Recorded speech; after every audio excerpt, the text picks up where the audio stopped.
starts with a couple of young men playing one-on-one. The older dominant player, Shep, is trash-talking the weaker player, Nutso, sort of punking him out a little. Shep challenges Nutso to a vertical jump contest. After Shep establishes his high point, Nutso was up next. Some bitch jumped clear off the roof. What kind of Wile E. Coyote shit is that? More importantly, who the hell put a basketball goal at the edge of a rooftop? Some years later, Shep awakes from a nightmare of the incident. He goes to his nighttime gig, working security at a high school basketball game. On the court, we meet Kyle Watson, a senior point guard with aspirations to land a scholarship at Georgetown University. He's one of those shoot-first point guards that end up having his teammates watch him dribble around for 20 seconds and then chunk it up. They got this brother out here playing ball all wrong and then expect me to root for him for the rest of the movie.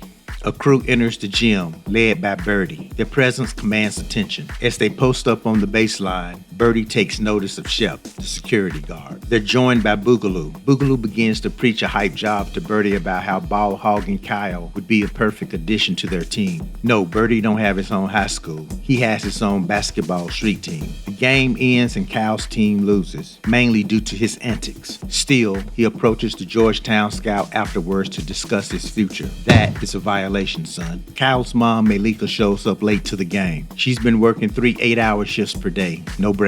As she makes her way onto the court, she gets stiff-armed by Shep, who's taking his $4.25 per hour security gig seriously. The man respects his duty. Malika leaves Kyle a message before heading out for her late shift, but not before taking a jab at Shep. As Kyle leaves the locker room, Boogaloo pops out. The two friends reconnect. Boogaloo has just finished a stint in jail and he brags to Kyle that he held things down on the inside. He then invites Kyle to join him at Birdie's place for a party. Boogaloo introduces Kyle to Birdie. Birdie sizes Kyle up in about 2 seconds and figures out how to bait him. He caters to Kyle's ego by complimenting his basketball skills. Birdie shows Kyle around the place. He then does some off-the-clock pimping and hooks Kyle up with a shawty that he peeped earlier. Birdie asks Kyle to join his basketball squad for the upcoming tournament, but Kyle tells him that he's already committed to play for his coach's team. Birdie slides the young fella some cold hard cash and asks him to reconsider. We then get a montage of Shep playing one-on-one with his demons. He out here on the basketball court in the middle of the night playing against an imaginary opponent. He's still dealing with his part in Nutso's death. Kyle and his mom get into an argument about him putting all of his eggs in one basket. She wants Kyle to have a plan B just in case basketball doesn't work out. He sees it as her not believing that he can make it to the next level. Kyle meets up with Boogaloo to get some shots up at the neighborhood court. Their game gets interrupted by the neighborhood bum. Well, one of the neighborhood bums, Flip. Flip is a cautionary tale of what can happen if you put all your eggs in one basket and life comes along and kicks the shit out of that basket. Flip challenges Kyle to a one basket wins game where the loser takes one in the ass. A kick in the ass, just to be clear. They play. Kyle toys around with Flip as Shep watches. Kyle eventually scores the winning basket, but Flip backs out of their bet. He ain't gonna let some young punk kick him in the ass. Flip walks off. Boogaloo applies the booster cables to Kyle, and Kyle attacks Flip. Shep swoops in like a superhero and pulls Kyle off. Kyle's reckless energy almost got him into a real fight, but he quickly realized that he don't want no parts of Shep. Flip gets up and is stunned at the sight of Shep. The two go way back. Flip makes reference of him and Shep being teammates on their high school championship team. We then see Shep reconnect with Coach in the gym. Coach wants Shep to assist him in the upcoming basketball tournament. Shep declines and lets the coach know that there is no place for basketball in his future. Kyle comes in and chops it up with Shep. He attempts to show off his form, but Shep is not impressed. He critiques Kyle and lets him know that his shot is off. Coach warns Kyle about being reckless in his pursuit of getting a scholarship offer. Not to mention, his team game is sloppy. Kyle backs out of his commitment to play for Coach in the tournament and tells him that he'll be joining Birdie's team. Shep visits his mother's gravesite. He's joined by Birdie. Turns out that the two are brothers. And little brother Birdie,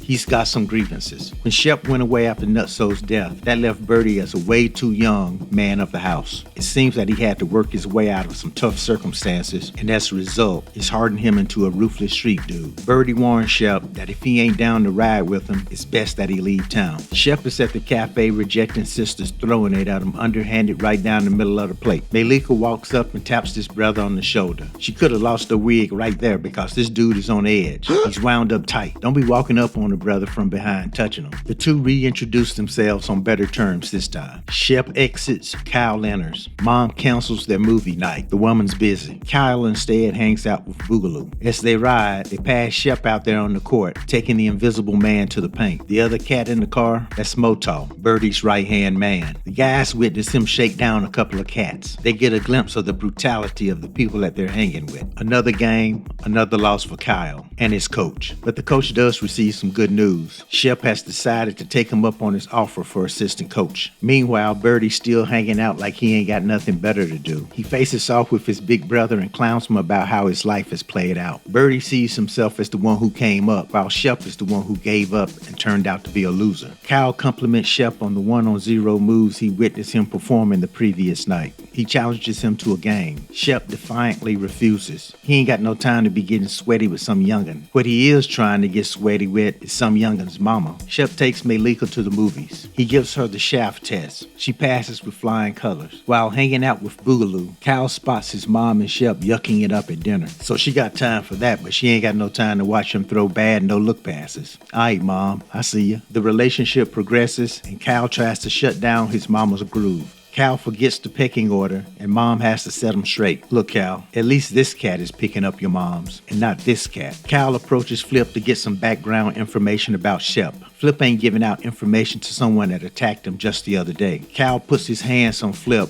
and it's Birdie and his crew that has to break things up. Don't expect no thank yous from Flip, though. He's a proud bum, even though his pride almost got him one to the dome. But Birdie let things slide. Scratch that. As night fell, Birdie and his goons found Flip. Birdie took out his razor and went to work on him. Game night, and look who managed to break away from her 4 8-hour shifts. It's Mama. And where there's Mama, there's a new main, Shep. Kyle is off his game. Again. He out there dribbling around like Curly Neal. He went from point guard to shooting guard to the bench to an early shower. Plus he did all this acting up in front of college scouts. The kid is throwing away his future because he can't handle pressure. Shep, trying to play backup daddy, goes to check on the youngster in the locker room. Well, this sets the kid off. Kyle lets Shep know how he feels about him hanging around his mom's. Then Mom steps in. Kyle stepped across the line with her, and she wrapped his nose around his head with a vicious slap. Shep ready to bounce. This single mom stepdaddy life is a little more than he expected. The squeeze ain't worth the juice.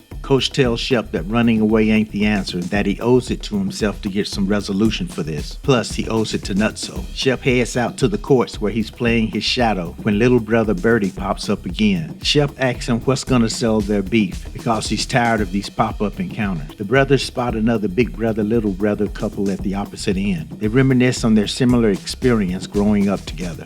Big brother encouraging little brother, Shep encouraging Birdie. But their big brother, little brother experience crashed and burned. Hey, life goes on. Have a nice trip, Shep. Shep shows up at Malika's door. For some reason, he tries to explain why he's leaving. Just leave, brah. This woman juggling 5 8-hour shifts. She ain't got time for you to download your insecurities on her. It's the night before the tournament, and Birdie introduces Kyle to the rest of the team. He gives him a team jersey just as Boogaloo pops in late and asks where is his jersey. Birdie ain't in the mood and dismisses Boogaloo in a harsh manner, stripping him of his dignity in the process. When Kyle goes after Boogaloo and asks him why he didn't stick up for himself, Boogaloo tells him that he ain't trying to end up like Flip.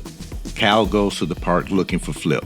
Shep steps out of the shadows and confirms to him that Flip is dead. Shep is ready to finally play Kyle, one-on-one. It's sort of a stank move to challenge him right after dumping that tragic news about Flip, but hey, ball is ball. One basket wins. Loser takes it in the ass. Again, a kick in the ass. Shep makes Kyle look the way that Kyle made Flip look. Shep puts him out of his misery and scores the winning basket. You know, now that I think about it, Kyle's basketball skills really haven't stood out in this movie. The only time that he really looked good was against Flip, a bum. Kyle takes the position for his punishment, but Shep is more interested in teaching Kyle a lesson. Then Shep starts talking to Nutso in the heavens like a madman. It's the day of the big tournament. Kyle shows up looking kind of stressed. He tells Birdie that he ain't playing for him and hands over his uniform. Birdie is pissed. He's so pissed that he throws Boogaloo out of his crew just for being associated with Kyle. Kyle goes over to his coach and asks for a spot on the team. The coach welcomes him. Oh yeah, the coach then matter-of-factly gives Kyle a letter from Georgetown. I wonder how long that bastard's been sitting on that letter. But anyway, Kyle gets the offer that he's been waiting for. He's going to Georgetown. The tournament begins. The coach's team against Birdie's team. It's straight up bully ball. These refs ain't calling shit. Birdie's team is throwing them bowls into coach's team's ribs. Birdie's team runs up a big lead at halftime. Word is now spreading at light speed. Birdie has already found out about Kyle's Georgetown offer. Birdie has leverage on Kyle. He can blow up Kyle's whole future by exposing improper gifts that he's given him. Birdie blackmails Kyle into throwing the game, and Kyle does go out in the second half dragging his ass on court. But that advantage ain't enough for Birdie because the game has now devolved into rugby. Cats are being knocked over all over the place. They drawing blood out ya. Kyle's teammates know what's up. They call him out for playing with no heart. After a while, Birdie's team done racked up so many bodies, coach ain't got enough players to fill the team anymore. Birdie and them laughing it up on the sidelines. With coach only having 4 men left, the ref is about to call for a forfeit when the coach gets a surprise 5th man. It's old Shep, ready to ball in some khakis. Birdie protests, but this is street ball. The rules are loose. Shep gets in and Birdie's players begin to give him some of that work too. Knees, elbows, Shep getting busted up out there. Shep quickly adjusts and begins to dish out the same abuse that he was receiving. At first I thought these referees were on the take for Birdie, but it turns out they were just incompetent refs. They ain't calling shit either way. Shep goes into NBA Jam mode. He's on fire. He ain't missing shit. Someone unplugged the game. It's late and Birdie's squad is up by 1. They're trying to run out the clock. Shep gets the steal and feeds Kyle an alley-oop at the last second. That's game. Look at that old mama in the crowd. I'm beginning to get the impression that she ain't as busy as she claims. Birdie is the sorest of losers. He gives Motal orders to make things right. This cat rolls up like he in the Barksdale organization and pulls out the jammy. He takes aim at Kyle. Shep swoops in like a superhero again, this time saving Kyle's life. Shep caught the bullet instead and now he's laid on his back like a roach, fading to black. Motal shot, he dead. Fast forward, Birdie's at his spot, chilling. Boogaloo comes through the crowd, pulls out a piece, turns it sideways, and Birdie, he dead, I think. He caught it right in the middle of the chest. Next, we're in a sports bar, watching Big John in Georgetown on the TV. Malika is watching her son hit the winning shot in Hoya Gray. Coach is there too, as is her man, Shep.